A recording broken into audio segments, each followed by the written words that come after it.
Servus, Glück auf und herzlich willkommen zu einer weiteren FC Bayern Reaction oder FC Bayern Talk. Ähm, Ich habe es ja schon in einem anderen Video gesagt, falls ihr euch das reingeschaut habt, Thema Club WM. Kann man natürlich kritisch sehen. Wir gucken uns dazu dann gleich das Video von Frontal an, wie die FIFA mit der Club WM den Fußball strapaziert. Da ich nicht weiß, ob das Ding durchgeht oder ob das gesperrt wird, weil es öffentlich-rechtlicher Content ist, werde ich jetzt meine Meinung hier im Vorhinein sagen. Bedeutet, wenn ihr jetzt nur diesen Part seht, dann wurde es halt gesperrt. Ja? Von daher werde ich das hier splitten. Gut, Thema Club WM. Natürlich geht es da nur um Kommerz und um Kohlescheffeln für die FIFA. So, da brauchen wir nicht drüber rumreden. Ja. Wir haben das Thema aber schon öfter gehabt. Ich kann nur erstmal Kopfhörer absetzen. Wir haben das Thema schon öfter gehabt in der letzten Zeit. Leute, wer noch irgendwie da ist und denkt, im Fußball geht es um irgendwas anderes als um Kohle, es geht nur noch um Kohle. Ich denke mal, das sieht man auch bei uns im Verein dieses Jahr ganz gut, dass es da nur um Kohle geht, egal ob das bei Spielerverträgen ist, bei Verhandlungen, bei Sponsoren, bei sonst irgendwas. Ja, wir haben, keine Ahnung, mit viel Glück vielleicht 2 Spieler in diesem Kader, wo du vielleicht noch irgendwo Ansatzpunkte siehst, dass du sagst, oh, der ist beim FC Bayern, weil er beim FC, was der FC Bayern ist. Und nicht, der ist beim FC Bayern, weil er hier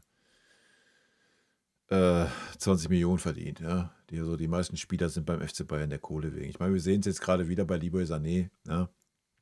Er sich natürlich im Vorfeld dahin stellt und sagt, oh ja, ich würde super gerne beim FC Bayern bleiben, Blasels. Und dann reicht ihnen das Angebot nicht, dann wird der Berater gewechselt, dann wird das Angebot nachgebessert, Blasels. Brauchen wir nicht drüber reden. Ja? Und genau das ist es, worum es bei diesem Turnier für die FIFA auch geht. Da ist super viel Geld drin, so man sieht es ja, an den Preisgeldern, die man bekommt. Und die FIFA wird sich die Taschen daran an diesem Turnier voll machen. So, ja. Und natürlich will die FIFA was vom Clubfußball abhaben, weil UEFA ist UEFA Champions League, ist nicht FIFA. Ja. Von daher kann man das kritisieren, definitiv. Man kann das kritisieren, ja, dass es in den Fußballkalender reingequetscht wird, obwohl es schon genug Spiele gibt. Das kann man alles kritisieren, da gehe ich überall mit. Ja. Auf der anderen Seite, wenn wir es mal rein sportlich sehen, ist es für mich persönlich ein super interessantes Turnier. Erstmal ist es eine Oldschool-Turnierform, so wie es früher war. Vierergruppen, jeder spielt mal gegen jeden. Die ersten beiden kommen weiter, dann K.O.-Runde bis zum Finale. Alles gut. Ja, dann hast du was, Achtel, Viertel, Halb, Finale, das sind 4, hast 7 Spiele. Ist halt wie so eine Weltmeisterschaft. Ich mag diese Turnierform, ja. Und ich mag es, dass da einfach mal Mannschaften dran teilnehmen, ja, die wir halt so nicht sehen in Europa. Ja, man guckt einfach mal über den Tellerrand drüber hinaus. Und das finde ich persönlich sehr schön. Da freue ich mich drauf, weil es einfach mal eine andere Art Fußball auch ist, die wir zu sehen bekommen werden. Ja, nicht nur jetzt auf die Bayern-Spiele bezogen, sondern auch auf allgemein. Von daher habe ich da Interesse dran. Ich werde mir das reinziehen. Aber mir ist natürlich bewusst, dass das jetzt nicht der Grund ist, so wie es vermarktet wird, dass man sagt, oh ja, die besten Vereine der Welt treten an, um den obersten Champion der Champions zu küren. Der Weltpokal hat nie diesen Stellenwert gehabt wie ein Champions League-Sieg, ja. Also zumindest für die europäischen Clubs nicht. Für die südamerikanischen Clubs und so weiter war das immer ein bisschen anders. Vielleicht wird es jetzt durch dieses neue Format den Stellenwert bekommen. Allein finanziell gesehen wird es natürlich diesen Stellenwert haben, weil man ja fast so viel Geld bekommt wie in der Champions League. Ja? Für viel, viel weniger Spiele am Ende des Tages, das muss man ja auch mal sagen.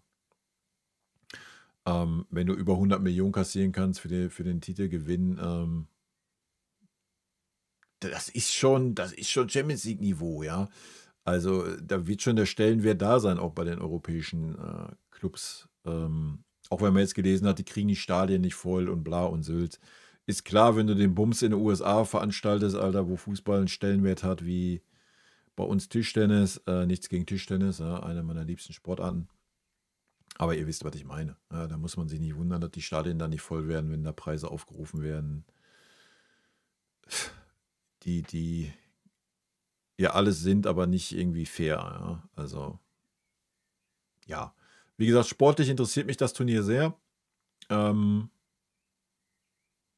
Liegt aber vielleicht auch daran, dass mich ja diese Nationalmannschaftsscheiße nicht interessiert. Ja, von daher, wegen mir könntest du die Nationalmannschaftsspiele aus dem Kalender streichen, dann hättest du genug Platz für Clubfußball. Ja, aber ich verstehe natürlich die Aspekte, dass es Kommerz ist und eine Selbstdarstellung der FIFA und darum wird dieses Video sehr wahrscheinlich gehen. Da gehe ich hundertprozentig mit, ja. Ändert aber alles nichts an der Tatsache, dass mich dieses Format interessiert und dass mich einfach die teilnehmenden Mannschaften interessieren. So, ja, von daher ist die Club-WM für mich sportlich interessant. Finanziell für unseren Verein, denke ich, brauchen wir nicht drum rumreden. Wenn es da um 100 Millionen geht oder soll es nur ins Halbfinale kommen, vielleicht um 50 oder 40 Millionen. Ich denke, auch die können wir sehr gut gebrauchen bei unserem maßlos überteuerten Kader. Von daher wird das einen Stellenwert haben bei uns. Mit viel, viel Glück, wer weiß es schon, ja, sehen wir ja vielleicht auch mal einen oder anderen Jugendspieler, der sich bei so einem Turnier dann mal zeigen kann und dann vielleicht auch mal mehr Vertrauen bekommt und sich durchsetzen kann bei uns. Das wäre natürlich so der Optimalfall, was man aus diesem Turnier mit herausnehmen könnte. Da bin ich sehr gespannt. Ja, das sind meine Eindrücke zur Club-WM. Ja. Gut, und damit gehen wir jetzt mal rein in das Video, Leute. Brauchen wir das wirklich? Nein. Nein, natürlich brauchen wir das nicht. Ja, natürlich brauchen wir das nicht. Es würde auch reichen, wenn du Halbfinale und Finale spielst, so wie immer die letzten Jahre davor. Hast du das schon gebraucht? Nein, hast du auch nicht gebraucht. Aber es ist doch schön, diesen Vergleich zu haben, nicht nur unter den europäischen Mannschaften, sondern halt auch unter allen anderen Verbänden und Ländern. Ja, zumindest für mich ist das schön. Brauchen tut man es nicht. Ist für mich aber auf jeden Fall was mich interessiert. Das liegt aber vielleicht auch daran, wie ich schon sagte, dass mich halt so Nationalmannschaftswettbewerbe eigentlich nur bei den großen Turnieren interessieren und alles, was dazwischen spielt mit Nations League und irgendwelchen Quali-Spielen, ist für mich halt einfach nur Geldscheffelei. Die Club-WM ist am Ende des Tages auch reiner Kommerz, Geldscheffelei, ein Statussymbol von Infantino, finanziert durch Saudi-Arabien, die dafür die WM bekommen, brauchen wir nicht drüber reden. Da ist so viel Gemauschel. Natürlich ist es aus Vereinsfußballsicht, gerade für die europäischen Mannschaften, wahrscheinlich auch zu großen Teil der Anreiz, wegen der Kohle daran teilzunehmen oder darauf Bock zu haben. Von daher, ich verstehe diese Argumente voll und gehe da auch mit. Aber für mich sind die Argumente am Ende des Tages super scheinheilig, die hier aufgeführt wurden, weil dasselbe kannst du 1:1 auf alle europäische Wettbewerbe ummünzen.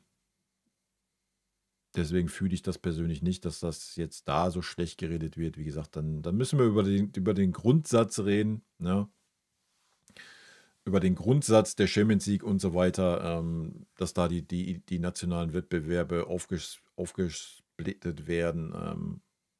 Das ist so, ja, da brauchen wir nicht drüber reden. Das ist natürlich so.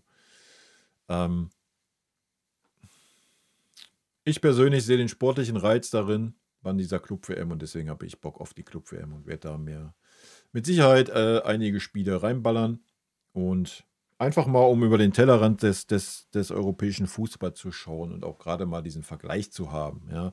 Natürlich kann man auch sagen, ja, dann guck dir südamerikanische Ligen an. Ja, aber dann habe ich keinen Vergleich. Jetzt hast du den Vergleich. Ja. Du hast den Vergleich europäische Mannschaften gegen Mannschaften aus anderen Ländern. Und das ist was für mich den Reiz ausmacht. Nochmal, ich verstehe jeden, der sagt, oh, interessiert mich ein Scheißdreck, interessiert mich gar nicht. Alles gut. Ja, für mich ändert das nichts an den Stellenwert der Meisterschaft und des DFB-Pokals. Das für mich immer, selbst jedes Jahr wieder vor der Champions League so ist. Ja. Klar, wenn du 10 oder 11 Mal hintereinander Meister geworden bist, dann bist du vielleicht irgendwann mal an dem Punkt, wo du sagst, oh, jetzt interessiert mich mal die Champions League, vielleicht einen Tacken mehr. Aber für mich ist es immer so, jedes Jahr aufs Neue, dass die Meisterschaft an erster Stelle steht. Die Meisterschaft ist der ehrlichste Titel und ich denke gerade auch der FC Bayern kommuniziert das Jahr für Jahr, dass das so ist, dass der nationale Titel der Stellenwert ist, das Mindestziel. Und ich denke, man sieht es ja auch. Wir haben zwischen Inter Mailand, wo es völlig legitim gewesen wäre zu sagen, komm, ich nehme jetzt mal 4 Stars raus und schon die gegen Dortmund. Nee, ist ja nicht passiert. Wir sind all in gegangen und vielleicht war das sogar ein Grund, warum wir am Ende des Tages im Rückspiel dann ausgeschieden sind gegen Inter Mailand. Ja? Also das kannst du ja dem FC Bayern auch nicht vorwerfen, dass man, weil das so in dem Video so ein bisschen angeklungen hat, dass die Vereine dann vielleicht irgendwann den Fokus nur auf so eine Wettbewerb wie Club-WM haben. Ja? Der andere Faktor, was ich auch noch entkräften möchte hier, ist die Tatsache, dass ja hier gesagt wurde, oh ja, 113 Millionen in 7 Spielen, dass zur Champions League gleichgesetzt wurde. Ja, richtig, aber alle 4 Jahre. Wir reden jetzt hier nicht über einen Wettbewerb, der jedes Jahr stattfindet. Ja, der findet alle 4 Jahre statt. So. Wenn wir das dann im Verhältnis zur Champions League setzen, dann wärst du bei der Champions League bei 600 Millionen, die du einnehmen könntest in 4 Jahren, wo du bei der Club-WM 113 einnehmen könntest. Also, und gerade aus europäischer Sicht und wahrscheinlich auch aus den anderen Verbänden her, ist es doch auch schön, wenn die Quali daraus besteht, dass man sagt, jo, in den vergangenen 4 Jahren gucken wir in jedem Land, welche 2 Mannschaften waren denn die erfolgreichsten international? Und die nehmen an diesem Wettbewerb dran teil. Und das ist doch geil. Ja? Also sportlich gesehen ist das für mich ein Wettbewerb, wo ich die Qualifikation daran, wer teilnehmen darf, die Turnierform, wie sie ist, super gut finde. Ja? Was mich richtig interessiert. Der Rest, Leute, der Rest ist Kommerz, wir leben in einer Kapitalgesellschaft. Wer sich darüber jetzt immer noch aufregt, ja, keine Ahnung. Ich habe es schon oft genug gesagt, ihr müsst alle mal die Fußballromantik ablegen, weil die gibt es nicht mehr. Und das hat dieses Jahr gerade, denke ich, beim FC Bayern, wenn du allein die Vertragsverhandlungen nimmst und die Aussagen, die da getätigt wurden, sollte jeder mittlerweile seine Fußballromantik abgelegt haben. Und ja, so ist es bei mir. Deswegen kann ich das sportlich genießen. Ich bin super gespannt auf die Spiele. Ich werde da eine Menge Spiele schauen. Nicht nur die des FC Bayern. Wenn das zu humanen Zeiten ist und dann interessante Spiele sind, werde ich mir die auf jeden Fall reinballern. So wie ich es bei der EM auch getan habe. Und danach kann ich mich da mal hier hinsetzen und kann mal ein Fazit ziehen. Dann kann ich mal sagen, oh ja, war super uninteressant, waren super Kackspiele. Keine Ahnung. Dann können wir gerne darüber reden. Ja? Dann werde ich ein Video machen, werde da ein Fazit zu ziehen. Ich werde natürlich nicht alles sehen können, keine Frage. Aber dann setze ich mich hin und mache für mich persönlich ein Fazit und dann sage ich euch, was ich von diesem Wettbewerb halte oder nicht. Ja. Jetzt im Vorhinein, sportlich gesehen, für mich super interessant. Ja, aber ich verstehe auch jeden, der sagt, er interessiert mich ein Scheißdreck. Ja. Wenn einen die Vergleiche mit anderen Ländern auf Vereinsebene nicht interessieren, ist das völlig fein und kann ich nachvollziehen. Ja. Wenn einen nur so, dann ist man so ein Champions League-Fetischist, ja, wo einen nur interessiert, die 4, 5 Top-Ligen, die 4, 5 besten Mannschaften aus den Ligen sollen sich vergleichen. Ey, kann ich verstehen, hat seinen Reiz. Für mich hat es den Reiz halt nicht. Für mich hat es eher so diesen Reiz, wie es jetzt bei diesem Turnier ist. So, in diesem Sinne. Vielen lieben Dank für euren Support hier auf dem Kanal. Haut rein, bis dann. Tschüssi!